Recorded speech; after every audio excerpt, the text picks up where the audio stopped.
আল্লাহ তাআলা মূলত বলেন, বান্দা তুমি তোমার সুনিশ্চিত ভবিষ্যতের দিকে নজর দাও, যে ওই সুনিশ্চিত ভবিষ্যতে তুমি ভালো থাকার জন্য কি প্রেরণ করেছ। তোমার দ্বারা যদি কখনো মন্দ কাজ হয়ে যায়, অন্যায় কাজ হয়ে যায়, তুমি অন্যায়ের উপরে স্থির থেকো না, বরং ভালো কাজ করো, কারণ ভালো কাজ মন্দ কাজকে মিটায় দেয়। আল্লাহ তাআলা কোরআনুল কারীমের মধ্যে বলেন, ইন্নাল হাসানাতি ইউযহিবানাস সাইয়্যাত, ভালো কাজ মন্দ কাজকে মিটিয়ে দেয়। তবে শর্ত হলো মন্দ কাজটা যেমন ওইটা মোছার জন্য ভালো কাজটাও তেমন হতে হবে। একজনের মন্দ কাজ হলো কবিরা গুনাহ, সে যদি তাওবা না কইরা বৈশা থাকে তাহলে তো কাজ হবে না। তার যদি গুনাহটা হয় কবিরা গুনাহ, খালেস ভাবে তাওবা করতে হবে। তার গুনাহটা হলো বান্দার হক নষ্ট করার গুনাহ। সমাজের মানুষ আছে না, একজন আরেকজনের হক নষ্ট করে, আরেকজনেরটা মেরে খায়, আরেকজনের বিনা কারণে কষ্ট দেয়, আরেকজনের জমিনের আইল কুপাইয়া নিজের মধ্যে নিয়ে আসে। এরকম আল্লাহর ওলি আছে না নাই? কত আছে এরকম। তারপরে পাশাপাশি বাড়ি দখল দিতে দিতে আরেকজনের বাড়ি খাইয়াই ফেলতে যায়। এরকম মানুষের অভাব নাই, হক নষ্ট করে। বলে এই ব্যক্তি বান্দার হক নষ্ট করে যদি আস্তাগফিরুল্লাহ পড়ে, এর গুনাহ কি আল্লাহ মাফ করবে নাকি? এর গুনাহ মাফ করার জন্য আগে ওই বান্দার হক আদায় করতে হবে। এজন্য মন্দ কাজটা যেমন, এর বিপরীতে ভালো কাজটা তেমন হবে। মুমিন আল্লাহ তাআলাকে ভয় করবে, তবে এই ভয়ের সাথে মুমিনের থাকবে ভালোবাসা। কেন? কারণ প্রকৃত মুমিন আল্লাহ তাআলাকে সবচাইতে বেশি ভালোবাসে। এ কথা আমার না, এ কথাও আল্লাহ তাআলা। আল্লাহ তাআলা কোরআনুল কারীমের মধ্যে বলেন, ওয়াল্লাযীনা আমানু আশাদ্দু হুব্বাল লিল্লাহ। আল্লাহ তাআলা বলেন, ঈমানদার আল্লাহর জন্য তাদের ভালোবাসা হলো সুদৃঢ় ভালোবাসা। তাহলে তাকওয়া শব্দের এক অর্থ ভয় করা। এই ভয় কাকে করতে হবে? জবান খুলে বলেন। এই ভয়ের সাথে থাকবে ভালোবাসা। 2 নাম্বার, তাকওয়া শব্দের আরেকটা অর্থ হলো বিরত থাকা, বেঁচে থাকা। কিসের থেকে বিরত থাকতে হবে? কিসের থেকে বেঁচে থাকতে হবে? বলে আল্লাহ তাআলা যা আদেশ করেছেন তা করা, যা নিষেধ করেছেন তা থেকে বিরত থাকার নাম তাকওয়া। যদি এই 2টা শব্দের সমন্বয় ঘটানো হয়, যে তাকওয়া কাকে বলে? বলে আল্লাহ তাআলাকে ভালোবেসে ভয় করে, আল্লাহর নিষেধ আদেশ সমূহ যে পালন করে, নিষেধ সমূহ থেকে যে বেঁচে থাকে, বলে তাকেই বলা হয়, এটাই হলো তাকওয়া। আর যেই মুমিন আল্লাহকে ভালোবেসে আল্লাহর আদেশ নিষেধ সমূহ মেনে চলে, ওই মুমিন হয়ে যায় মুত্তাকি মুমিন। তাহলে এই জায়গায় তাকওয়া দ্বারা আল্লাহ তাআলার উদ্দেশ্য কি? যে হে ঈমানদারেরা, আমি আল্লাহকে ভালোবেসে ভয় করে আমার আদেশ নিষেধ সমূহ তোমরা মেনে চলো। যদি মাইনা চলো তাহলে কি হবে? তোমরা মুসলমান হয়ে যাবা। আর যদি মুসলমান না হও তাহলে তো অবস্থা খারাপ। এজন্যই আল্লাহ তাআলা বলেন, ওয়ালা তামুতুন্না ইল্লা ওয়া আনতুম মুসলিমুন, তোমরা প্রকৃত আত্মসমর্পণকারী না হয়ে মৃত্যুবরণ করিও না। তাহলে আত্মসমর্পণ কোথায় হবে? বলে আল্লাহ তাআলার আদেশ নিষেধের সামনে, আল্লাহর বিধানাবলীর সামনে, আল্লাহর আইনের সামনে। এর সামনে যখন আমরা আত্মসমর্পণকারী হয়ে যাব, তার মানে আল্লাহর বিধিবিধান যখন আমরা মেনে চলব, আল্লাহর বিধিবিধান যখন সমাজে প্রতিষ্ঠার প্রচেষ্টা করব, এর আগ পর্যন্ত আমাদের প্রকৃত মুসলিম হওয়া সম্ভব নয়। তাহলে তাকওয়ার আদেশ আল্লাহ তাআলা কোরআনুল কারীমের মধ্যে দিয়েছেন। নবীজি সাল্লাল্লাহু আলাইহি ওয়াসাল্লাম তাকওয়া অর্জনের ব্যাপারে গুরুত্ব দিয়েছেন। কোরআনুল কারীমের যত বৈশিষ্ট্য আছে, এর মধ্যে অন্যতম একটি বৈশিষ্ট্য হলো, কোরআনের মধ্যে শুধু আল্লাহ তাআলার আদেশ নিষেধ আছে এমনটা নয়, বরং আল্লাহ তাআলার ওই আদেশ ঈমানদার তার গোলাম কেমনে বাস্তবায়ন করবে সেই পদ্ধতিও সাথে সাথে আল্লাহ তাআলা জানায় দেয়। একটা হলো আদেশ করা, শেষ, যে এটা করো, এরপরে আর কোনো কিছু নাই। আরেকটা হলো আদেশ করার সাথে সাথে এই নির্দেশনাও দিয়ে দেওয়া যে এই আদেশটা তুমি এইভাবে এইভাবে এইভাবে বাস্তবায়ন করো। যেমন যে জীবনে ঢাকা যায় নাই, আপনার এই এলাকা থেকে জীবনে কোনোদিন নদী পাড়ি দিয়ে ওই পারে যায় না, কত বহুদূর। আপনি যদি ওই লোককে সকালবেলায় বলেন তোমার আগামীকাল ঢাকা যাইতে হবে, সে তো ঢাকা চিনে না। বলেন তো এই আদেশ তার জন্য সহজ হবে না কঠিন হবে? নিঃসন্দেহে কঠিন হয়ে যাবে। কিন্তু আপনি যদি তারে সুন্দর মতো বাস স্ট্যান্ডে গিয়া বাসে উঠায়া দিয়া বলেন যে তুমি বাস থেকে নামবা না, এই বাস একবারে সর্বশেষ যেখানে যাবে, সবাই নাইমা গেলেও তুমি নামবা না, অমুকে তোমারে বাসের থেকে নামায়া নিয়ে যাবে, এরপরে তুমি নামবা। প্রথমে তার কাছে যতটা কঠিন লাগতেছিল, আপনি যখন তারে যাওয়ার পদ্ধতি বলে দিলেন, প্রথমে যত কঠিন লাগতেছিল এখন একটু সহজ লাগবে। আর ঢাকা গিয়া পৌঁছাইয়া ও আপনারে উল্টা ফোন দিয়া বলবে, আরে কাকা ঢাকা আসা যে এত সহজ, এ তো আগে জানতাম না। তার মানে আদেশ যখন করেছে তখন এটা কঠিন লাগছে, কিন্তু এই আদেশ বাস্তবায়নের পদ্ধতি যখন বলে দিয়েছে তখন এইটা আর আগের মতো কঠিন থাকে নাই, বরং সহজ হয়ে গেছে। ঠিক কিনা বলেন?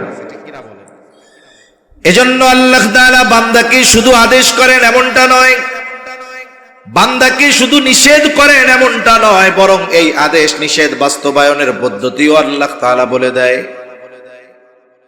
এই তাকওয়া অর্জনের আদেশ শুধু আল্লাহ তাআলা দিয়েছেন এমনটা নয়, কোরআনুল কারীমের মধ্যে আল্লাহ তাআলা এই তাকওয়া অর্জন বান্দা কিভাবে করবে তাও আল্লাহ তাআলা জানায়া দিয়েছে। অনেকগুলা পদ্ধতি আল্লাহ তাআলা বর্ণনা করেছেন, আমরা একটা দুইটা পদ্ধতি নিয়ে কথা বলি। আল্লাহ রাব্বুল আলামিন বলেন, ইয়া আইয়ুহাল্লাযীনা আমানুত্তাকুল্লাহ, আল্লাহ তাআলা বলেন হে ঈমানদারেরা তোমরা মুত্তাকি হয়ে যাও। আমরা যদি জিজ্ঞাসা করি আল্লাহ কেমন করে মুত্তাকি হব, আল্লাহ তাআলা বলেন ওয়াল তানজুর নাফসুম মা কদ্দামাত লিগাদ, আল্লাহ তাআলা বলেন তুমি তোমার আগামীর দিকে নজর দাও যে তুমি আগামীর জন্য কি প্রেরণ করেছো। এখানে আগামী দ্বারা উদ্দেশ্য ভবিষ্যৎ। আল্লাহ তাআলা বলতেছে হে ঈমানদার মুত্তাকি হও। আমরা জিজ্ঞাসা করলাম কেমনে হব, আল্লাহ বলে ঈমানদার তুমি ভবিষ্যতের দিকে নজর দাও, তুমি কি প্রেরণ করেছো। এখানে ভবিষ্যৎ দ্বারা অনির্দিষ্ট ভবিষ্যৎ নয়, দুনিয়ার হায়াতের ভবিষ্যৎ নয়, বরং আল্লাহ তাআলা সুনির্দিষ্ট ভবিষ্যতের কথা বলতেছেন, নিশ্চিত ভবিষ্যতের কথা বলতেছেন। দুনিয়ার যে হায়াত এটার ভবিষ্যৎ হলো অনিশ্চিত। আজ থেকে 5 বছর পরে আমি আপনি দুনিয়ায় থাকবো কিনা কোনো নিশ্চয়তা নাই। 5 বছর বহুদূর, 5 ঘন্টা পর দুনিয়ায় থাকবো কিনা এর কোনো নিশ্চয়তা নাই। তবে আমাকে আপনাকে মরতে হবে, বলেন তো এটার নিশ্চয়তা আছে না নাই? কথা বলেন না, আছে নেই? এজন্য মৃত্যু হলো সুনিশ্চিত ভবিষ্যৎ, আখিরাত সুনিশ্চিত ভবিষ্যৎ। আল্লাহ তাআলা মূলত বলেন বান্দা তুমি তোমার সুনিশ্চিত ভবিষ্যতের দিকে নজর দাও, যে ওই সুনিশ্চিত ভবিষ্যতে তুমি ভালো থাকার জন্য কি প্রেরণ করেছো,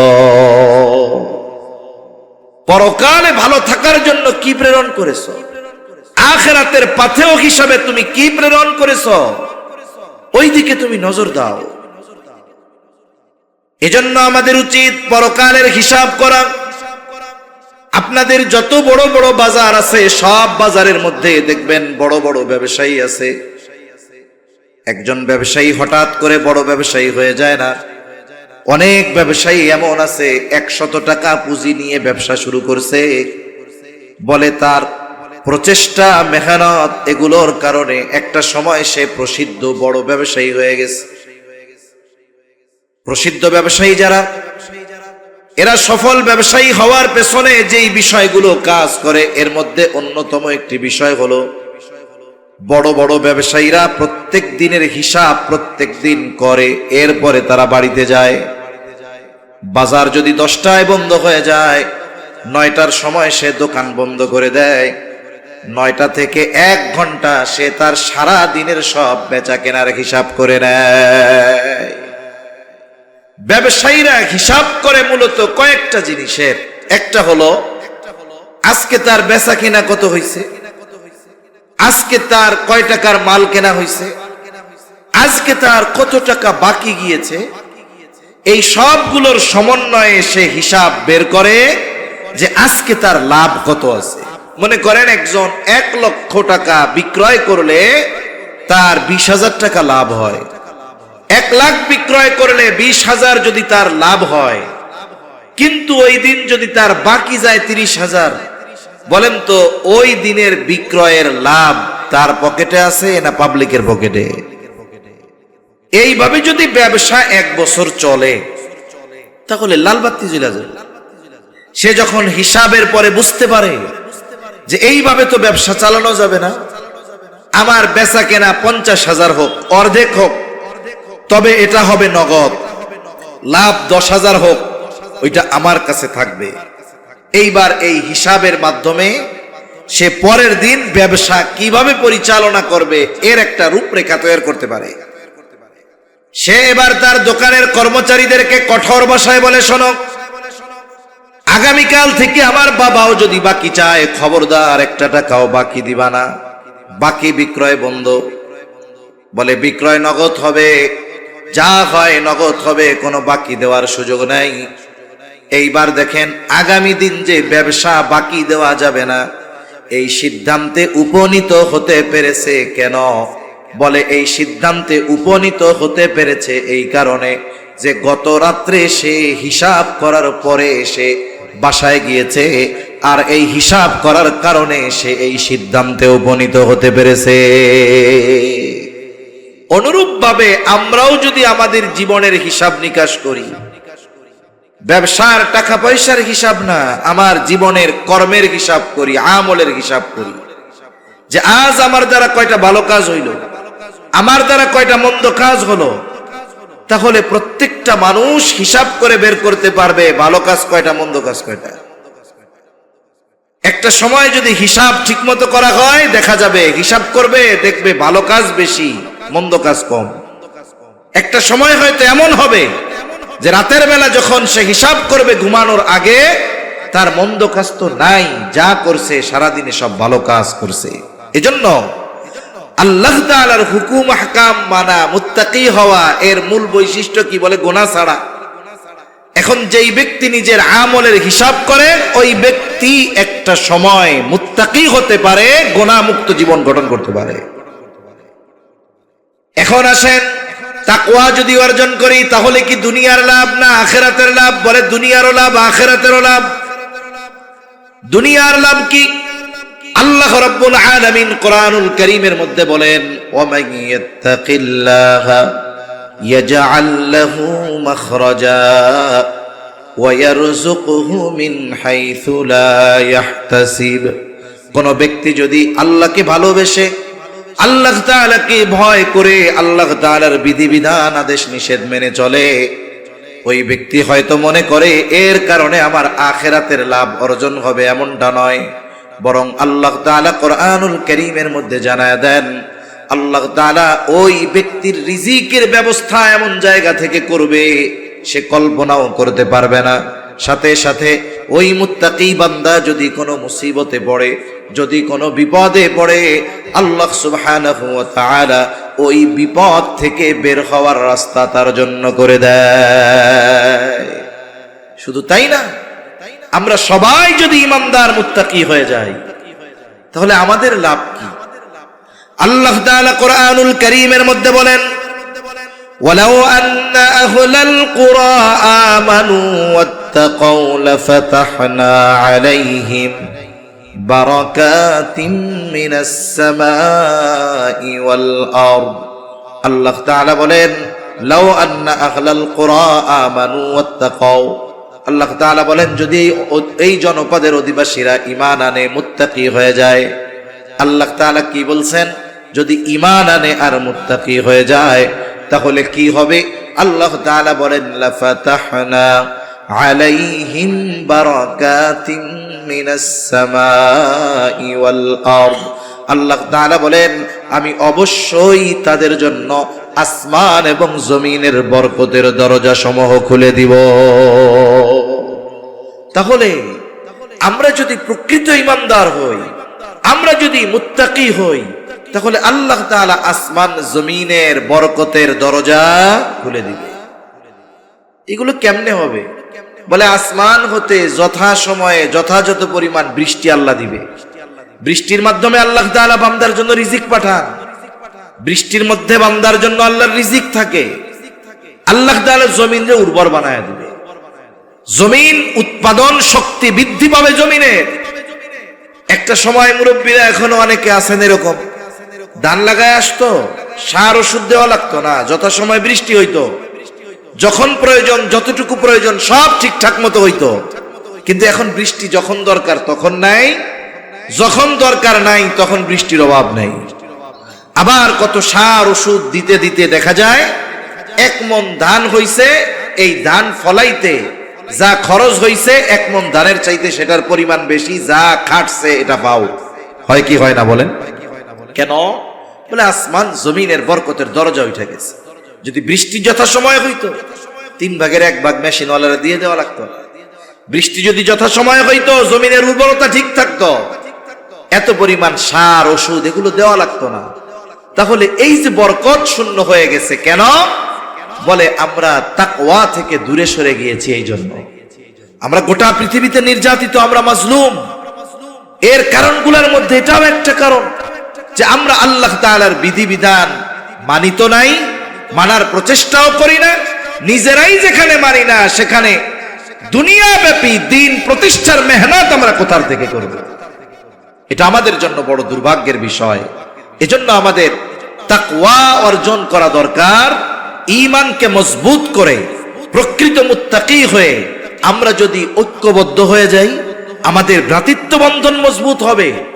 আমাদের দ্বারা একটা সময় দেখা যাবে আমাদের দ্বারা শুরু হবে, আমরা না পারি আমাদের আগামী প্রজন্মের দ্বারা এই দুনিয়ার মধ্যে কোরআন সুন্নাহর আইন প্রতিষ্ঠা হবে। ঠিক কিনা বলেন? এখন আমরা যদি নিজেদের থেকে পরিবর্তন না হই, আমি যদি মিথ্যা বলি তাহলে আমার সন্তানেরা কি করবে? আমি যদি অন্যের টামেরে খাই আমার সন্তানেরা কি করবে? আগামী প্রজন্ম কি করবে? এজন্য সম্মানিত উপস্থিতি, এই পরিবর্তনের ধারা আমাদের ব্যক্তি পর্যায় থেকে শুরু করতে হবে। পরিবার পরিবর্তন হবে, সমাজ পরিবর্তন হবে, ইনশাআল্লাহ এক সময় রাষ্ট্র পরিবর্তন হবে। অনেকে চিন্তা করতে পারে, বলেন কি এখনো যদি নিজে পরিবর্তন হই তাইলে জাতি পরিবর্তন হবে কেমনে? আমি পরিবর্তন হয়ে মেহনত করি, দোয়া করি, দেখবেন ইনশাআল্লাহ আমরা যেটা অসম্ভব মনে করি সেটা কার জন্য অতি সহজ। জোরে বলেন। কত কিছুই তো আমরা অসম্ভব মনে করতাম, আল্লাহ সুবহানাহু ওয়া তাআলা সেটা সম্ভবে পরিণত করে দিয়েছেন। এজন্য আমরা যদি তাকওয়া অর্জন করি, দুনিয়া আখিরাত উভয় জাহানের লাভ আছে না নাই? ইমানদার জান্নাতে যাবে, ইমানের কারণে যারা পরিমাণ ঈমান যার আছে সে জান্নাতে যাবে। তবে সব জান্নাতীদের ফ্যাসিলিটি এক হবে না। যারা মুত্তাকি হবে তাদের জন্য ফ্যাসিলিটি ভিন্ন। আল্লাহ তাআলা কোরআনুল কারীমের মধ্যে বলেন, ইন্নাল মুত্তাকিনা ফি জান্নাতিন ওয়া নাহার ফি মাকআদি সিদকিন ইনদা মালিকিন মুকতাদির। আল্লাহ তাআলা বলেন, জান্নাতীদের জন্য জান্নাতের পাদদেশে থাকবে প্রবাহমান নহর। এটা তো সবার জন্যই থাকবে। তাদের স্পেশালিটি কি? বলে তারা আল্লাহ রাব্বুল আলামিনের নিকটে বসার জন্য তাদের স্থান থাকবে। আল্লাহর নৈকট্য অর্জন করতে পারবে একমাত্র মুত্তাকিরা। এজন্য আমরা তাকওয়া অর্জন করব। এক কথায় আল্লাহ তাআলার আদেশ মানব, নিষেধগুলো থেকে বিরত থাকবো। বলেন ইনশাআল্লাহ। তাহলে নবীজি সাল্লাল্লাহু আলাইহি ওয়াসাল্লামের 3টি উপদেশের একটি হলো, হে আবু যর, তুমি যেখানেই থাকো না কেন আল্লাহ তাআলাকে ভয় করো। 2 নম্বর নির্দেশ, ওয়া আতবি'is সাইয়্যাতাল হাসানাতা তামহুহা। তোমার দ্বারা যদি কখনো মন্দ কাজ হয়ে যায়, অন্যায় কাজ হয়ে যায়, তুমি অন্যায়ের উপরে স্থির থেকো না, বরং ভালো কাজ করো, কারণ ভালো কাজ মন্দ কাজকে মিটায় দেয়। আল্লাহ তাআলা কোরআনুল কারীমের মধ্যে বলেন, ইন্নাল হাসানাতি ইউযহিবানাস সাইয়্যাত। ভালো কাজ মন্দ কাজকে মিটিয়ে দেয়। তবে শর্ত হলো মন্দ কাজটা যেমন ওইটা মোছার জন্য ভালো কাজটাও তেমন হতে হবে। একজনের মন্দ কাজ হলো কবিরা গুনাহ, সে যদি তাওবা না কইরা বৈশা থাকে তাহলে তো কাজ হবে না। তার যদি গোনাটা হয় কবিরা গোনা, খালেজ ভাবে তাওবা করতে হবে। তার গোনাটা হলো বান্দার হক নষ্ট করার গোনা। সমাজের মানুষ আছে না, একজন আরেকজনের হক নষ্ট করে, আরেকজনেরটা মেরে খায়, আরেকজনের বিনা কারণে কষ্ট দেয়, আরেকজনের জমিনের আইল কুপাইয়া নিজের মধ্যে নিয়ে আসে। এরকম আল্লাহর ওলি আছে না নাই? কত আছে এরকম। তারপরে পাশাপাশি বাড়ি দখল দিতে দিতে আরেকজনের বাড়ি খাইয়াই ফেলতে যায়। এরকম মানুষের অভাব নাই, হক নষ্ট করে। বলে এই ব্যক্তি বান্দার হক নষ্ট করে যদি আস্তাগফিরুল্লাহ পড়ে, এর গুনাহ কি আল্লাহ মাফ করবে নাকি? এর গুনাহ মাফ করার জন্য আগে ওই বান্দার হক আদায় করতে হবে। এজন্য মন্দ কাজটা যেমন, এর বিপরীতে ভালো কাজটা তেমন হবে। রাসূলুল্লাহ সাল্লাল্লাহু আলাইহি ওয়াসাল্লাম হাদিসের মধ্যে জানায় দেন, কোন ব্যক্তি শয়তানের প্ররোচনায় পড়ে গুনাহ করে ফেলছে, গুনাহ করার পর তার মধ্যে অনুশোচনা জাগ্রত হলো, আল্লাহ তাআলার কাছে খালেস ভাবে মাফ চাইলো, 2 রাকাত নামাজ পড়লো, আল্লাহ তাআলার কাছে খালেস ভাবে তওবা করলো, মাফ চাইলো, বলে আল্লাহ রব্বুল আলামিন ওই ব্যক্তির পাপ তৎক্ষণাৎ ক্ষমা করে দেয়। এজন্য মন্দ কাজ আমাদের দ্বারা হতেই পারে। শয়তান সর্বদা খারাপ কাজ করানোর জন্য তার মিশন জারি রাখে আমাদের উপরে, হতেই পারে। তবে ওই মন্দ কাজের উপরে স্থির থাকা যাবে না। মন্দ কাজ যদি আল্লাহর হক সম্পৃক্ত হয়, আল্লাহর কাছে মাফ চাইতে হবে। বান্দার হক যদি সম্পৃক্ত হয়, বান্দার কাছ থেকে মাফ চেয়ে নিতে হবে। কারণ আল্লাহ রাসূল সাল্লাল্লাহু আলাইহি ওয়াসাল্লাম বান্দার হকের ব্যাপারে খুব জটিল কথা বলছেন। সাহাবায়ে কেরামকে নবীজি সাল্লাল্লাহু আলাইহি ওয়াসাল্লাম জিজ্ঞাসা করতেছেন, তোমরা কি জানো কিয়ামতের দিন সবচাইতে নিঃস্ব কে হবে, কে হবে মুফলিস? সাহাবায়ে কেরাম বলল, আল্লাহ এবং তার রাসূল ভালো জানে। নবীজি সাল্লাল্লাহু আলাইহি ওয়াসাল্লাম বললেন, কিয়ামতের দিন ওই ব্যক্তি সবচাইতে নিঃস্ব হবে যার নামাজের অভাব নাই, রোজার অভাব নাই, হজের অভাব নাই, দান সাদকার অভাব নাই। তবে একটা জিনিসে সমস্যা, সে মানুষের হক নষ্ট করত। বলে ওই ব্যক্তি হবে কিয়ামতের দিন মুফলিস, সবচাইতে বড় নিঃস্ব। কারণ দুনিয়ায় সে যাদের হক নষ্ট করেছিল, কিয়ামতের দিন দুনিয়ায় করা ওই আমলগুলো দিয়ে ওই ব্যক্তিদের হক আদায় করা লাগবে। দেখা গেল একজনের 500 টাকা মাইরা খাইছিল, দুনিয়ায় দেয় নাই। কিয়ামতের দিন ওই ব্যক্তি কইল, আল্লাহ আমি ওর কাছে 500 টাকা পাই। আল্লাহ বলবে, দাও, টাকা দিয়ে দাও, হক আদায় করো। ওইখানে কি টাকা পয়সা আছে নাকি? ওইখানে তো টাকা নাই। ওইখানের কারেন্সি নেকি। যার নেকি আছে ধনী, যার নেকি নাই সে গরিব। ওইখানের লেনদেন হবে সওয়াব আর গুনাহ দিয়ে। এইবার ওই ব্যক্তি বলবে, আল্লাহ আমার টাকার প্রয়োজন নাই, আমার 500 টাকা লাগবে না, এর বদলে ওই যে হজ করেছিল ওই হজের সওয়াবটা আমারে দিয়া দিক। তাহলে চিন্তা করেন, দুনিয়ায় মানুষের ছোট হক নষ্ট করে কিয়ামতের দিন বড় আমল দিয়ে তার হক আদায় করতে হবে। বলে যদি আমল না থাকে, সওয়াব না থাকে, যার হক নষ্ট করেছে তার গুনাহ নিয়ে হক আদায় করা লাগবে। এজন্য জীবনটা এমন ভাবে গড়ার চেষ্টা করি যেন দুনিয়া থেকে যাওয়ার সময় আমার আপনার কাছে কোনো মানুষ কোনো কিছু পাওনা না থাকে। রাসূলুল্লাহ সাল্লাল্লাহু আলাইহি ওয়াসাল্লাম যার আগে পরের সব আল্লাহ মাফ করে দিয়েছেন। নবীজি দুনিয়া থেকে যাওয়ার 9 দিন আগে সাহাবা ইকরামকে মসজিদে নববীর ভিতরে ডাকছেন। যে কথাগুলো নবীজি তখন বলেছেন, এর মধ্যে একটা কথা, তোমরা যদি কেউ আমার কাছে কোনো পাওনা থাকো চেয়ে নাও, আমি চাই না কেউ আমার কাছে কোনো কিছু পাওনা থাকবে আর এই অবস্থায় আমি আল্লাহ তাআলার সাথে মিলিত হব। নবীজি সাল্লাল্লাহু আলাইহি ওয়াসাল্লাম সাহাবা ইকরামকে বলতেছে, আমার কাছে যদি কেউ কোনো কিছু পাওনা থাকো চেয়ে নাও, আমার কাছে কেউ কোনো কিছু পাওনা থাকবে আর আমি এই অবস্থায় আল্লাহর সাথে মিলিত হব, এটা আমি পছন্দ করি না। অনেকে আমরা মনে করি হক মনে হয় শুধু টাকা পয়সা, ধন দৌলত, জমি জাতি এগুলার সাথে সম্পৃক্ত। না না, আচরণটাও হকের সাথে সম্পৃক্ত। এই জন্য নবীজি বলেন, আল্লাহ তাআলা কিয়ামতের দিন বাদী বিবাদীর ভিতরে ফয়সালা করে দিবে। ওই দিন আসার আগে তোমরা সতর্ক হয়ে যাও। বলে যেই দিন আল্লাহ তাআলা বাদী বিবাদীর মধ্যে ফয়সালা করে দিবে। দুনিয়াতে কেউ যদি শুধু সম্পদের হক না, কথার দ্বারাও অন্যায়ভাবে কাউকে কষ্ট দিয়ে থাকে, কিয়ামতের দিন আল্লাহ তাআলা এই বিষয়টারও ফয়সালা করবে। আচরণের দ্বারাও মানুষের হক নষ্ট করা হয়, এটাও যদি দুনিয়াতে কেউ করে, এই বিষয়টারও ফয়সালা কিয়ামতে যিনি করবেন তিনি কে? শুধু মানুষের মধ্যে আল্লাহ ফয়সালা করবে তা না, গোটা সৃষ্টি জগতের সকল সৃষ্টির মধ্যে আল্লাহ তাআলা ফয়সালা করবে। দুনিয়ায় শক্তিশালী একটা প্রাণী যদি দুর্বল কোন প্রাণীর উপরে অবিচার করে থাকে, বলে কিয়ামতের দিন ওই শক্তিশালী প্রাণীর থেকে দুর্বল প্রাণীর প্রতিশোধ আদায় করে দেওয়া হবে। ওই বিচারটাও আল্লাহ তাআলা করবেন। কত বড় ইনসাফগার আল্লাহ, কত বড় ন্যায়পরায়ণতা আমার আপনার মালিকের। এজন্য এই দুনিয়াতে সতর্ক থাকা দরকার।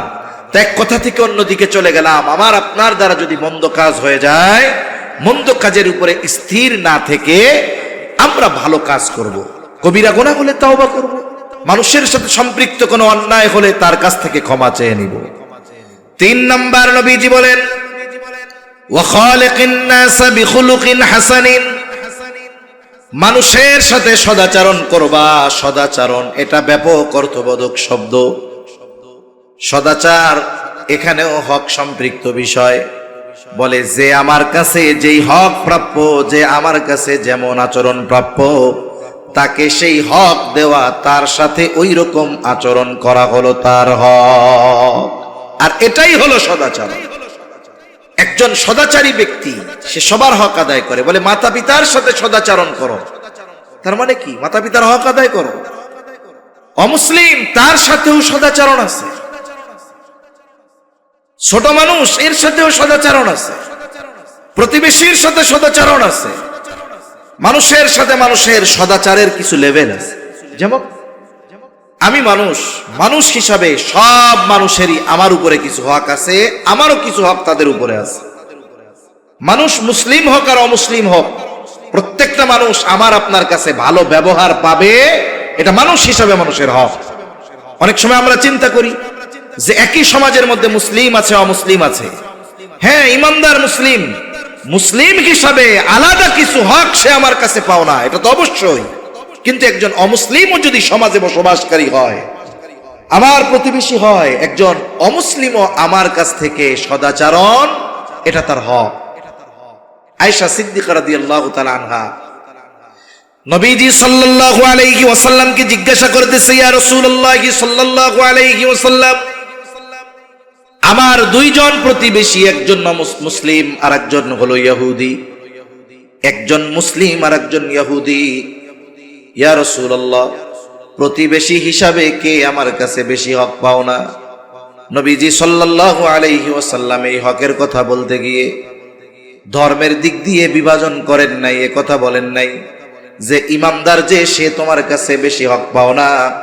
বরং নবীজি বললেন, আয়েশা, যার দরজা তোমার দরজার বেশি কাছে, সে তোমার কাছে প্রতিবেশী হিসাবে বেশি হক প্রাপ্য। তার মানে আমার বাসার নিকটে যদি একজন অমুসলিমের বাসা হয়, আর একজন মুসলিমের যদি বাসা হয়, কিন্তু অমুসলিমের বাসা যদি আমার বেশি নিকটে হয়, প্রতিবেশী হিসাবে এই অমুসলিম আমার কাছে বেশি হক পাও না। সুবহানাল্লাহ বলেন।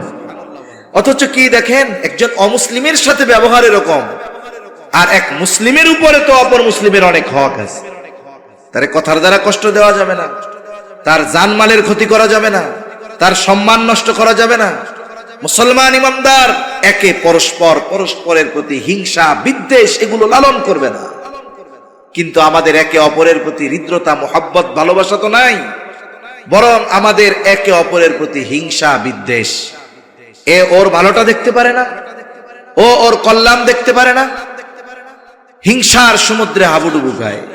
এ হাসাদ, হিংসা, অহংকার আসমান জমিনে সংগঠিত হওয়া প্রথম অন্যায়, প্রথম পাপ। শয়তান অহংকার করেন, আদম আলাইহিস সালামকে হিংসা করে, অহংকার করে সে শয়তান হয়ে গেছে, সব আমল তার বরবাদ হয়ে গেছে। এজন্য আল্লাহ রাসূল সাল্লাল্লাহু আলাইহি ওয়াসাল্লাম হাসাদ মুক্ত অন্তর অর্জনের নির্দেশ দিয়েছেন। কিবির তথা অহংকার মুক্ত হৃদয় অর্জনের নির্দেশ দিয়েছেন। যেই হৃদয়ের মধ্যে হিংসা আছে, অহংকার আছে, এটা পরিশুদ্ধ হৃদয় হতে পারে না। আল্লাহ তাআলার কাছে আমাদের পরিশুদ্ধ কল্প নিয়ে হাজির হতে হবে। কিন্তু যেই হৃদয়ের মধ্যে হিংসা ভরা, অহংকার ভরা, অন্যের প্রতি বিদ্বেষ ভরপুর, এই হৃদয় পরিশুদ্ধ হৃদয় হতে পারে না। এজন্য ইউনিটির ক্ষেত্রে, ঐক্যের ক্ষেত্রে প্রথম তো আমাদের মুসলিম অপর মুসলিম যে আমরা ভাই ভাই, আল মুসলিম ও আখুল মুসলিম, এই যে আমাদের পারস্পরিক যে ভাইয়ের সম্পর্ক আল্লাহর রাসূল নির্ধারণ করে দিলেন। আল্লাহ তাআলা কোরআনুল কারীমের মধ্যে বললেন, ইন্নামাল মুমিনুনা ইখওয়া ফাসলিহু বাইনা আখাওয়াইকুম। মুমিন পরস্পর ভাই ভাই, ফাসলিহু বাইনা আখাওয়াইকুম। দুই ভাইয়ের মধ্যে যদি দ্বন্দ্ব লাগে, তৃতীয় জনের কাম হইল দ্বন্দ্ব দূর করা। কিন্তু কি করে? আগুন ধরছে, পানি না দিয়ে ওর মধ্যে ঘি ঢালে। আছে না নাই আল্লাহর বান্দারা এরকম?